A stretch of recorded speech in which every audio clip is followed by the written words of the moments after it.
প্রথমেই একটা খবর দিয়ে রাখি যে মাদ্রাসা সার্ভিস কমিশনে 6 এসএলএসটি যারা পাস করেছিলেন টেট পাস সার্টিফিকেট দেওয়া শুরু হয়েছে। তোমরা অবশ্যই এমএসসি যে ওয়েবসাইটে যেখানে মেল আছে সেখানে মেল করতে পারো, বা তোমরা সেখানে ফিজিক্যালি সেখানে তোমরা অফলাইন মোডে যোগাযোগ করে টেট সার্টিফিকেটটা সংগ্রহ করে রাখবে। এবার আজকে বিষয় আসি। সেকেন্ড এসএলএসটি যে প্রক্রিয়াটা হচ্ছে, ডিলে হচ্ছে, আরও ডিলে হবে, কোনো সন্দেহ নেই। দাবি আমাদের একটাই যে সেখানে স্বচ্ছতার মাধ্যমে নিয়োগ করা হোক, স্বচ্ছ উপায়ে নিয়োগ করা হোক। কিন্তু প্রশ্ন এখানে স্বচ্ছটা কিভাবে হবে, যেখানে এখনো 2025-এর ওএমআরটা সরকার পাবলিশ করলো না, যেখানে অনেকের সন্দেহ, অনেকের সেখানে কিছু বিষয় আছে। তো সেই ওএমআরটা পাবলিশ সরকার করলো না এবং সেখানে বলতে স্বচ্ছভাবে নিয়োগ করবে। এখানে একটা বিষয় যেটা আগের ডেটে যখন হাইকোর্টে কেসটা উঠেছিল, এক্সপিরিয়েন্সের 10 মার্কস বা এক্সপিরিয়েন্সের হচ্ছে এক্সপায়ারি অফ প্যানেল নিয়ে, যেটা আগামী 21 তারিখের শুনানি আবার আছে।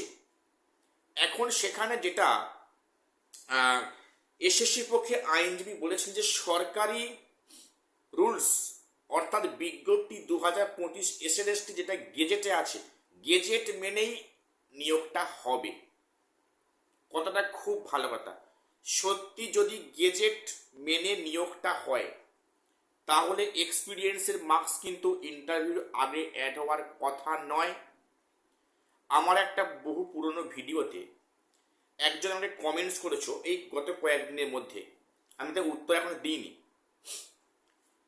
আমাকে সেই ব্যক্তি, আমি জানি না উনি ইন সার্ভিস না ফ্রেশার্স।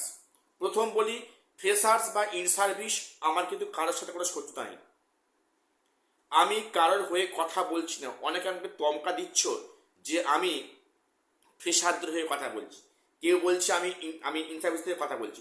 আমি কারোর হয়ে কথা বলছি না। যেটা আসল ফ্যাক্ট সেটা আমাদের প্রত্যেককে মানতে হবে। আমাকে একজন বলছো যে তুমি ইংরেজি পড়তে পারো না, আমাকে বলেছো তুমি ইংরেজি পড়তে পারো না। এক্সপিরিয়েন্সের 10 মার্কসটা আমাদের মানে অধিকার, হকের পাওনা, এরকম একটা কমেন্টস করেছো। তো আমি জানি না উনি ফ্রেশার্স কি ইন সার্ভিস। যদি অবশ্যই ইন সার্ভিস হন, আমার পক্ষ থেকে ওনাকে আমি সম্মান জানাই। তো আমি ইংরেজি পড়তে পারি না সেটা উনি দাবি করেছেন, সেই দাবিটা আমি মাথা পেতে নিলাম। সত্যি আমার একটা ফল্ট আছে, আমি ইংরেজি পড়তে জানি না, আমি ইংলিশে পড়ে বাংলায় মানে করতে পারি না, ঠিক আছে মানলাম। সেই ব্যক্তিকে আমি বলছি আপনি কি গেজেটটা ভালো করে পড়ে দেখেছেন? আপনি যে বলছেন এটা আমাদের হকের পাওনা, যে বলছেন এক্সপিরিয়েন্স মাস্টার 10 মার্কস নিয়ে কোনো সমস্যা নেই। 10 মার্কস মানে ছিল, আগে তো ছিল 10, কিন্তু মার্কস থাকবে, এক্সপিরিয়েন্সের মার্কস এখানে থাকবে। এই যে ইন্টারভিউ আগে অ্যাড করা হলো, যেটা মানে সরকার থেকে শিক্ষামন্ত্রী, আগের শিক্ষামন্ত্রী প্রেস কনফারেন্সে বলতে বাধ্য হলেন যে এক্সপিরিয়েন্সের মার্কসটা ইন্টারভিউ আগে অ্যাড হলো। উনি কেন কথাটা আগ বাড়িয়ে বলতে গেলেন? এখানে গেজেটটা একটা মারাত্মক টুইস্ট লুকিয়ে আছে। আমি আবারও বলছি, সেখানে লুকিয়ে আছে বলতে কি কেমন দেখো তো। এখানে যে যিনি বলেছেন যে ইংরেজি পড়তে পারি না, আপনি দয়া করে আবার গেজেটটা পড়ে নেবেন। স্পষ্ট বলা আছে যে এক্সপিরিয়েন্সের মার্কসটা ইন্টারভিউর পরে যোগ হবে 9, 10 এবং 11, 12। সেখানে একটা বিষয় লেখা আছে যে 9, 10, 11, 12 এসএলএসটি বা টেট যেটা আপারের ক্ষেত্রে, সেখানে লেখা আছে কি যে ফাইনাল মেরিট লিস্টটা কীভাবে হবে, প্রিলিমিনারি যে মেরিট লিস্ট তার যে মার্কস প্লাস সেখানে হচ্ছে কি মানে ওই যে ইন্টারভিউ বা lecture demonstration marks plus prior teaching experience নিয়ে ফাইনাল মেরিট লিস্টটা গঠন করা হবে। এবং এই যে প্রিলিমিনারি ইন্টারভিউ টেস্ট মানে লিস্ট যেটা হবে আর কি, প্রিলিমিনারি ইন্টারভিউ লিস্ট, সেখানে পরিষ্কার বলা আছে, মানে সেটা কিছু ফর্ম হবে অ্যাকর্ডিং টু রিটেন এক্সামের মার্কস। তুমি লেখা পরীক্ষায় কত পেয়েছো প্লাস একাডেমিক স্কোর, এটা নিয়ে হচ্ছে preliminary interview list only for 9, 10 এবং 11, 12।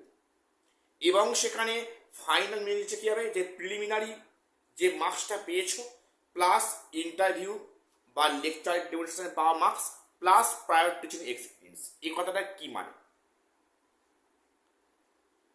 গেজেট তো করে আমার এটাই মনে হয়েছে, কিন্তু গ্রুপ সি গ্রুপ ডি ক্ষেত্রে প্রিলিমিনারি ইন্টারভিউ টেস্টে কিন্তু পরিষ্কার উল্লেখ আছে রিটেন এক্সামের মার্কস, একাডেমিক্স প্লাস সেখানে প্রায়র টিচিং এক্সপিরিয়েন্স। তারপরে সেখানে মেন লিস্টটা করা হচ্ছে আফটার ইন্টারভিউ বা সেখানে কম্পিউটার টাইপিং টেস্ট। তাহলে 9, 10, 11, 12 যেটা দেওয়া আছে পরিষ্কার, যেটা আমার মনে হয়েছে কি সেখানে কিন্তু এক্সপিরিয়েন্সের মার্কসটা আফটার ইন্টারভিউ অ্যাড হওয়ার কথা। আর যিনি বলছেন এটা হকের পাওনা বা এটা আমাদের মানে পাওনা, ঠিক আছে, আর বলতে পাওনা, ঠিক আছে, আমাদের হকের পাওনা। একটা কথা বলুন তো, 9, 10 এক্সপিরিয়েন্স কি করে আপনারা ক্লাস 11, 12 কাজে লাগাচ্ছেন? ওটা কি আপনাদের হকের দাবি? জানতে ইচ্ছা করছে। আপনাদের এক্সপিরিয়েন্সের মার্কসটা নাকি ইন্টারভিউ আগে অ্যাড হবে, ওটা আপনাদের হকের পাওনা। খুব ভালো কথা। আমাকে উত্তর দিন যে নবম দশমের এক্সপিরিয়েন্সের মার্কস কি করে আপনারা 11, 12 এক্সপিরিয়েন্সের মার্কস সেখানে ক্ষেত্রে কাজে লাগাচ্ছেন? এক শ্রেণীকে বঞ্চিত করে আপনারা নিজেরা প্রমোশন নিচ্ছেন। এই অকালে বাজারে আপনারা প্রমোশন নিচ্ছেন 9, 10 এক্সপিরিয়েন্সের মার্কসটা 11, 12 ঘাড়ে কাজে লাগিয়ে। এটাও কি আপনাদের হকের দাবি নাকি? আমি জানি না, সেই স্যারকে আমি শ্রদ্ধা করি, উনি আমার থেকে অনেক এক্সপিরিয়েন্স, অনেক পড়াশোনা করেছেন। দয়া করে একটু এটা মানে করবেন যেটা গেজেটে দেওয়া আছে। তো বিষয়টা যেটা আমরা বলছি যে যেহেতু 7% ওবিসি হওয়ার ফলে রিপ্যানেলটা যদি হয়, তাহলে একই সঙ্গে কিন্তু এক্সপিরিয়েন্সের 10 মার্কস বা এক্সপায়ারি অফ প্যানেল এটা নিয়ে যেন সত্তর নিষ্পত্তি হয়, তারপর যেন রিপ্যানেলটা হয়। তাহলে একটা এক্সামে রিপ্যানেলটা কবার হবে? একবার সেখানে ওবিসি রিপ্যানেল হবে, আবার চাকরি করবে, তারপরে আবার সেখানে এক্সপিরিয়েন্সের মার্কস নিয়ে রায় আসবে, পুনরায় রিপ্যানেলিং করবে, প্লাস সেখানে চাকরিটা আবার হাত ছাড়া হবে। এটা কেন হচ্ছে? এটা একেবারে হোক, ওবিসি নিয়ে রিপ্যানেল হচ্ছে, সাথে সাথে এক্সপিরিয়েন্সের 10 মার্কস বা এক্সপায়ারি অফ প্যানেল এটা নিয়ে একটা সিদ্ধান্ত হয়ে যাক। আশা করছি দাবিটা কিন্তু 21 তারিখে কোর্ট রুমে উঠবে বা উঠতে যাচ্ছে, কিন্তু যে সত্তর নিয়োগ মানে এটা নিষ্পত্তি করতে হবে, যেহেতু রিপ্যানেলের পথে পথে হাঁটছে বা হাঁটবে আগামীতে হয়তো, সেক্ষেত্রে এই বিষয়টা যত শীঘ্র সম্ভব ডাউট ক্লিয়ার করতে হবে। এক্সপিরিয়েন্সের মার্কসটা কখন যোগ হবে? ইন্টারভিউ আগে না পরে? আর এক্সপায়ারি অফ প্যানেল আদৌ এনারা বৈধ কি অবৈধ? তো আজকে এটুকুই আপডেট দেওয়ার ছিল। আমি আবার বলে রাখছি, কি আবার শত্রু নয়, আমি ইন সার্ভিসের পক্ষে আছি। যারা যোগ্য ইন সার্ভিস বিনা অপরাধে চাকরিটা হারিয়েছেন তাদের পাশে আমি আজও আছি, পরেও থাকবো।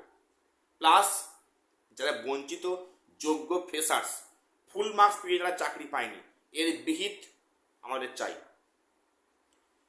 তো আজ এটুকুই আপডেট দেওয়ার ছিল। চ্যানেল সাবস্ক্রাইব করে রাখো। দেখা হচ্ছে পরের ভিডিওতে।